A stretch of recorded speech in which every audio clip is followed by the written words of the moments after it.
Hey everyone, I wanted to talk to you about the W.Lav Pro from Deity Microphones.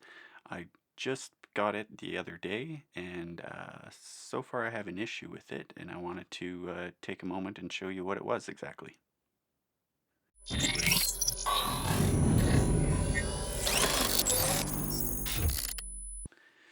So I was online checking out YouTube and checking out some people's channels, and I came across Sound Speeds and Roll Off Sound, both who took some time to look at this mic. Sound Speeds did a very in-depth look at all of Deity's lab microphones and compared them to things like Sankins and DPAs, and it's actually a fantastic video, really great comparison.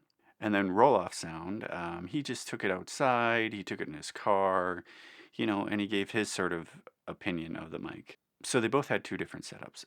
Sound Speeds was he had all the labs directly run into his Sound Devices Mix Pre 6, and Roll Off Sound was using a similar setup to what I have, Sound Devices Recorder, lectrosonics wireless. And where the issue comes is in the lectrosonics wireless. What happens is there's so much noise floor in the mic, it's pretty much unusable. Also, roll off sound, I didn't notice it the first time I heard it, and then I went back and played it again, and then I caught it. I could hear it. On sound speeds, you're not going to hear it. It's just not there. So I'm going to take a second here, and I'm going to show you all exactly what I mean. And just so you know, you're listening to my MKH50 at the moment, which is into my Sound Devices 633 recorder, and I have Electrosonics wireless currently set up. The transmitters are both SMQVs, and they're both set to 25 for audio level. So I put the Sankin on. The Sankin is in a Bumblebees mount, if anybody is curious. I'll just clip that guy there. Okay. So I will bring up the Sankin first.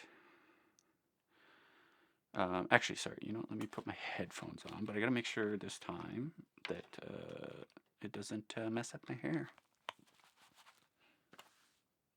Nope, looks pretty good.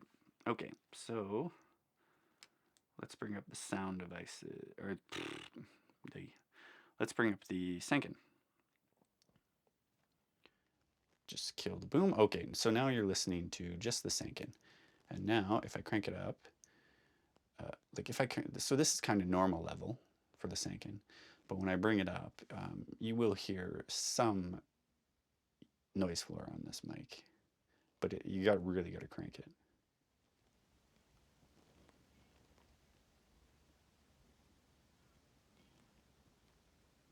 So it's not too bad. That's what's to be kind of expected, I think.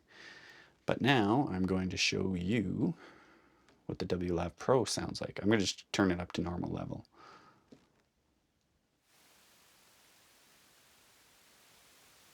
Okay, that's normal. Right now, it's just, if anybody's curious, I've had it, my fader is about 1 o'clock right now.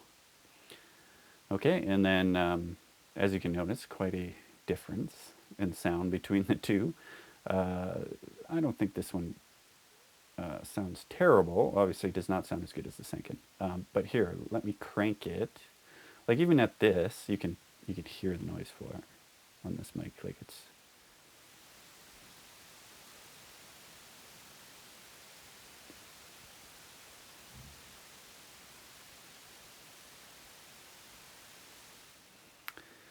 Yeah, that's pretty bad. Okay, so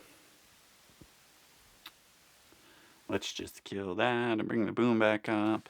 Yeah, hopefully I can get this all sorted out. I really wanted to add it to my kit. I was hoping it would replace my B6s, actually. I mean, the B6s are, they're okay. They sound all right, but I think most sound people have them in their kits for the same reason I do, which is, they're nice for putting behind a button or, sneaking outside a costume that is, that has a lot of issues, and you just want to get that sound clean. I would like to thank Jim Keeney on Instagram. He was actually the one that pointed out. He said that there are some people out there that have had a similar issue with this mic and this setup.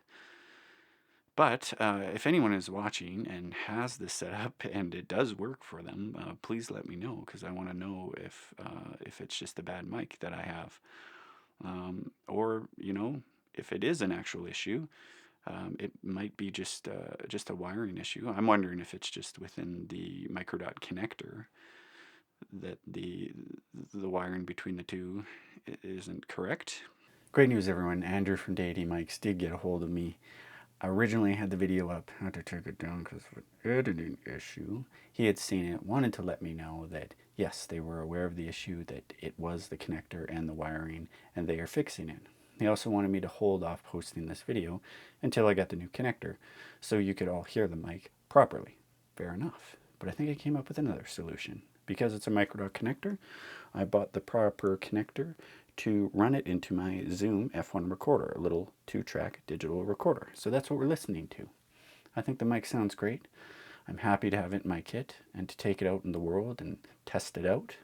One thing you should always remember when you're watching any microphone video review, that usually it's a person in a soundproof room, just them, their voice, kind of like what I'm doing. You want to find a video where they take the mic to different locations, different environments, try it on different people, put it in different positions, so you can get a better idea of how the mic sounds. I'm going to post a couple links to a couple videos that review the mic that I like, and then also one on the F1 recorder, just so you have a little more info on that. But otherwise, I think we're done here. Again, thanks for watching. You can find me on all the social media, the Facebook, the Instagram, Twitter, under Fierce Sound. Again, thank you, and we'll talk soon.